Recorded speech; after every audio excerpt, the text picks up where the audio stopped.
دا ته پوښتنه کړې ده چې یو الکو یو جلی دغه کویدن شوی نکاح شوی او بیا په موبایل باندې خبرې کوي او د دې منځ کې څه مسله راشي او د الکو دا ته په غوسه کې طلاق ورکړي نو طلاق کی کنه کی جواب دار چې بالکل لا طلاق کیږي په دې باب کې د الکان او جنکه ډیر به احتیاطي کوي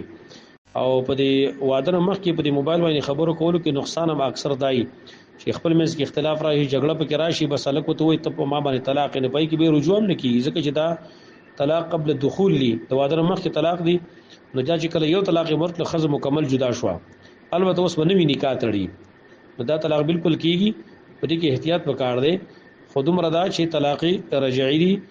طلاق باین دي نوې نکاح بتړي نوې نکاح به نه مہر وای کنه نو په کار دار چې په دې ودونو کې اکثر به د نکاح وتړل شي کله چې داسې مسله راغلي ځکه چې نکاح ماته شي وي د بلګره ته پوس کې چې زما مشرور دی او دکان دی هغه سره شریک دی ذکر نه کړ 200-300 روپۍ راخله مدا څنګه دي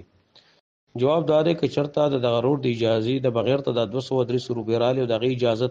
نه دلالتن نه صراحتن نو بیا دا پیسې راغسل ناروا دي او دا بی غلار د په سرقه کې حسابيږي دا جایز نه دي او که چرته دغه طرف نه اذن موجود وي یا صراحتن یا دلالتن صراحتن دا معنی چې ته ویل چې ته 200-300 روپۍ ته وړه دي ته صراحتن اذن ویل کی دلالتن دا معنی چې ته 100% پته چې کړې 200-300 روپۍ نه خبر شي هغه ماته سنوي او هغه ماته بده ورې څقاريږي ماريږي نه دي ته اذن دلالتن ویل کېدل شي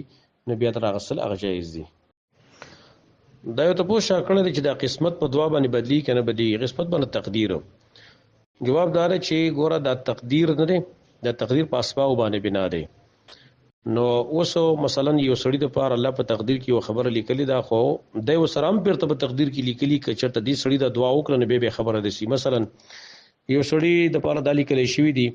چې د لپاره به الله اولاد ورکړي او که د سوال ونه کو نه بیا باندې خو که سوال وکړي الله به ورکړي دا په تقدیر کې هم لیکلې شوی نو دا سړی به سوال کوي او د اولاد ملاويږي بالکل الله سي تقدیر به بدليږي ها او حدیث کې دا راغلي دی لا يرد القدر الا الدعاء